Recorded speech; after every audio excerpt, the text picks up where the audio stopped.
Alors la déglutition, vous savez tous, c'est une histoire de carrefour. Enfin, c'est plus précisément l'histoire de ce carrefour. Et c'est aussi au carrefour de plusieurs spécialités. En fait, on est souvent des neuropédiatres, des ORL, des pneumos, des gastro pour discuter de nos troubles de la déglutition. Il y a plein de causes, plein d'étiologies, donc ça prend la tête. Bon, il faut garder son calme, essayer de tirer le fil pour dénouer, pour arriver à faire un interrogatoire bien conduit. Parfois, il faut être plusieurs pour comprendre ce qui se passe. Et donc, la première question que je me suis posée en préparant ce topo, c'est en fait, qu'est-ce que c'est qu'un trouble de la déglutition ? Donc, on revient à des choses simples. La déglutition, c'est quoi ? En fait, c'est l'ensemble de tous les mécanismes qui vont de la préhension des aliments, l'aspiration, la succion chez le bébé, la préparation dans la bouche, la propulsion de l'oropharynx vers l'estomac et tout ça en protégeant les voies respiratoires. Donc, en fait, finalement, la déglutition, c'est pas juste le carrefour. Il y a la phase orale, la phase pharyngée et la phase œsophagienne. Et en fait, basiquement, un trouble de la déglutition, c'est quand le bol alimentaire ne transite pas correctement de la bouche vers l'estomac. Alors, est-ce que c'est un trouble de la déglutition ? Est-ce que c'est une dysphagie ? En fait, quand on regarde, en préparant le topo, en fait, dans les publis, les deux termes, ils sont souvent interchangeables, et donc c'est pas très facile de s'y retrouver. La dysphagie, je vais juste faire des rappels, vous savez tous, c'est la sensation de gêne, de difficulté ou d'impossibilité de faire passer les aliments de la bouche vers l'œsophage. Et donc, finalement, le trouble de la déglutition, en fait, c'est l'ensemble de toutes les difficultés liées au processus de la déglutition, dont la dysphagie n'est qu'un symptôme. Bon, donc c'est compliqué, il y a plein de choses. Moi, je suis gastropédiatre, donc je vais vous raconter des histoires de gastropédiatres. Je vais vous raconter des histoires d'enfants qui ont été adressés pour troubles de la déglutition et que j'ai partagées, parfois, avec des collègues. Alors, une première vignette, c'est l'histoire de Mathis. Mathis, il est adressé à l'ORL pour dysphagie au solide. Il mange en petite quantité, il mange lentement et il ne mange pas de morceaux. L'ORL lui fait une amygdalectomie parce qu'il y a une hypertrophie et parce qu'il y a un retentissement sur le sommeil. Il demande aussi un bilan orthophonique. Et puis, les difficultés persistent malgré cette amygdalectomie, malgré un peu de prise en charge orthophonique. Donc, il adresse à la consultation médico-psychologique de difficultés d'alimentation. Et donc là, avec la psychologue avec laquelle j'anime la consultation, on reprend l'histoire orale de cet enfant. C'est un enfant qui avait des tétés peu efficaces, qui est passé au biberon sans difficulté, et puis qui a eu des difficultés de diversification, refus de la cuillère, il prenait du bout des lèvres, l'introduction des morceaux a été compliquée, il ne voulait pas manger dès qu'il détectait la présence d'un morceau, il le recrachait. Cela dit, il n'a pas de blocage alimentaire, il n'a pas de fausse route au liquide, et les parents sont inquiets pour le poids, mais il a des courbes complètement normales. Finalement, en fait, moi, je diagnostique un trouble alimentaire pédiatrique, pas un trouble de la déglutition. Cet enfant, il a une hypersensibilité aux textures, il a un retard d'acquisition des praxies de mastication, et donc, en fait, il va avoir besoin d'un suivi, d'une rééducation orthophonique, et il est suivi en consultation médico-psychologique que j'anime. On a des éléments de guidance, et puis on réassure les parents quant à l'état nutritionnel, et finalement, 2-3 ans après, ça va beaucoup mieux, il mange quasiment normalement. Bon.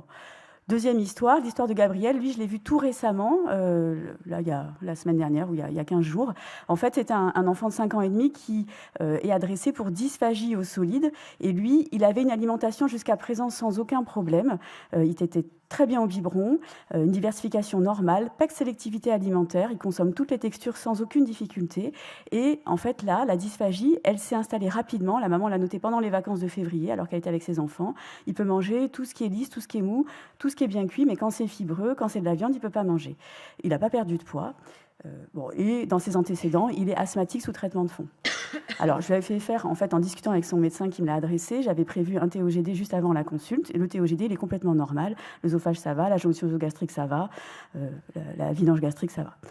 Bon, et donc, il est quand même asthmatique, donc je me méfie un petit peu, dysphagie au solide. En fait, il n'a jamais eu de blocage alimentaire, il n'a pas besoin de boire beaucoup pour faire passer les aliments, il n'a pas de fausse route, il mâche longuement, et en fait, il ne veut pas avaler. Et la maman me dit, à l'école, quand j'ai interrogé, en fait, il a effectivement eu un épisode d'étouffement juste avant les vacances. Et donc, finalement, je conclus cette consultation en disant, il n'y a pas d'élément en faveur d'une sténose de l'œsophage, il n'y a pas d'élément en faveur d'une achalasie, et je n'ai pas d'élément clinique en faveur d'une œsophagite eosinophile. Et donc, je ne l'explore pas plus pour l'instant. Il ne fait pas de fausse route. Pour l'instant, pour moi, il a plutôt des difficultés d'alimentation qui sont post-traumatiques. Alors, il a déjà un suivi en CMP, il a déjà un suivi orthophoniste, et j'ai quand même prévu de le revoir pour m'assurer que les choses rentrent bien dans l'ordre avec le temps, et sinon on l'explorera. Une autre histoire, l'histoire de Victoire. Victoire, elle a 8 mois, elle est adressée aux urgences parce qu'elle a une stagnation pondérale depuis l'âge de 4 mois. Et en fait, c'est une enfant depuis la naissance qui mange peu, des quantités régulières, une diversification compliquée, elle tolère que les textures lisses. Elle a des nausées quand les cuillères sont trop grosses, elle pince les lèvres, elle a des réactions de rejet de l'alimentation, un réflexe nauséeux. Donc elle a eu bien sûr suspicion d'APLV, suspicion de RGO. Les traitements n'ont rien changé, la prise en charge sans protéinélage n'a rien changé. Un bilan standard, comme on fait souvent. Un bilan orthophonique, et l'orthophoniste, elle connaît bien son boulot, là, et elle me dit, il y a une bonne coordination succion, déglutition, ventilation, il n'y a pas de trouble gnosopraxique, il n'y a qu'un petit trouble sensoriel léger. Moi, je n'ai pas l'impression qu'elle ait de troubles alimentaires pédiatriques. Ah, bon. Et puis, elle présente des vomissements. Donc, on fait des examens qu'on fait quand il y a des vomissements. Elle a une courbe de PC régulière, mais quand même, on fait une IRM. Et en fait, l'IRM, elle va montrer qu'il y a en fait un astrocytome pilocytique qui est en fait centré sur le chiasma optique. Et finalement, la maman, elle explique au radiologue qui vient lui annoncer le résultat qu'elle a effectivement un strabisme qui se majore depuis quelques jours, mais ça, elle ne nous l'avait pas dit. Et on ne l'avait pas noté. Donc, elle est prise en charge en oncohémato. Donc, nous, on l'a vue au début, et puis on la voit aussi un peu à la fin, là, parce qu'il lui faut quand même une gastrostomie pour faire une nutrition entérale. Donc, elle a ce tableau de cachexie diencéphalique. Encore une autre histoire, l'histoire de Clarence. Lui, il est adressé dans le service parce qu'il a des difficultés à s'alimenter. Il a 6 mois, c'est un enfant qui est né à terme, en fait, qui a une fente vélopalatine qui a été diagnostiquée en postnatal à la maternité. Et donc, lui, il a du mal à s'alimenter depuis la naissance et il a besoin d'une nutrition entérale sur sonde.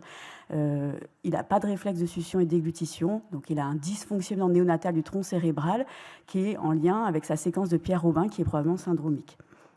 Bon, et puis finalement, quand même, il est hospitalisé, on le voit. Il y a des choses qui, bien sûr, il a une obstruction respiratoire haute, ça c'est classique avec les Pierre-Robin, mais il fait des malaises obstructifs, ça peut se voir aussi. Mais il y a d'autres petits signes qui nous interrogent. Et donc, on fait une exploration ORL, et c'est là que la collaboration est intéressante. Et là, les ORL nous disent, il y a vraiment une vraie laryngomalacie avec un collapsus inspiratoire. Et donc, ils font ce qu'ils savent faire sur le plan technique ORL. Je vais mélanger les pinceaux. La section des replis ari-épiglottiques, c'est pour travailler ces troubles de l'articulation. Et finalement, il va beaucoup mieux sur le plan de la dyspnée inspiratoire et il va pouvoir accéder à une oralité secondaire qui va être un peu plus facile. Et enfin, une dernière histoire, parce que celle-ci, elle m'a beaucoup marquée. C'est une Louise qui a 8 ans. Donc, elle est grande, grandette, là. Elle nous est adressée pour des bronchopathies à répétition.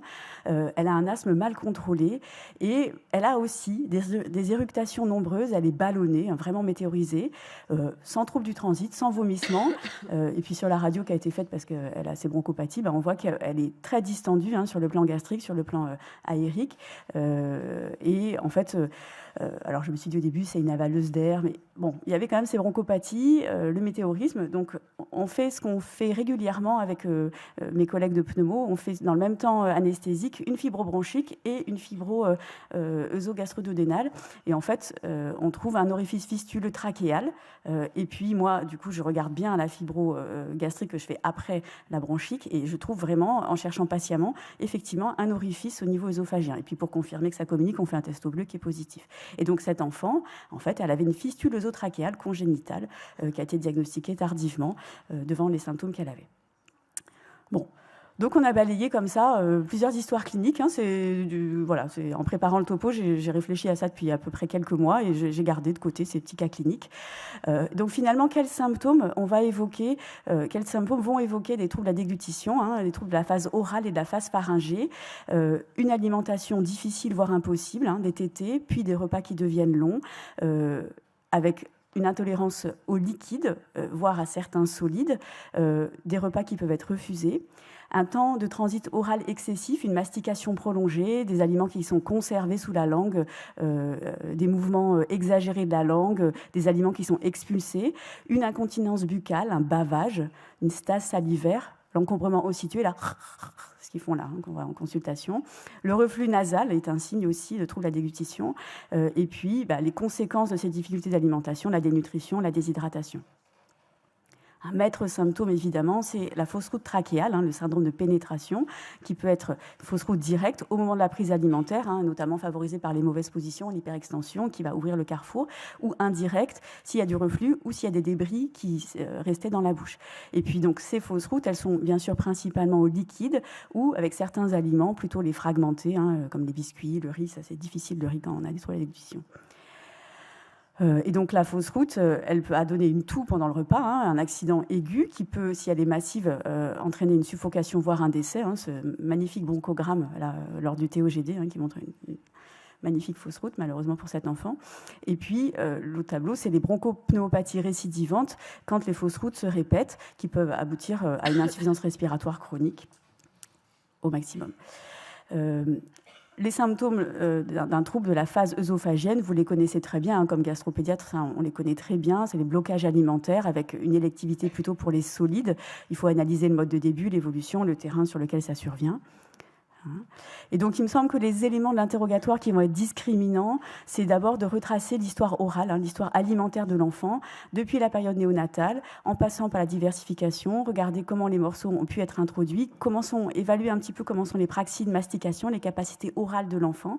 Est-ce qu'il y a des fausses routes, et en particulier en cherchant, est-ce que c'est les liquides qui posent problème ou est-ce que c'est les solides? C'est pas du tout la même chose.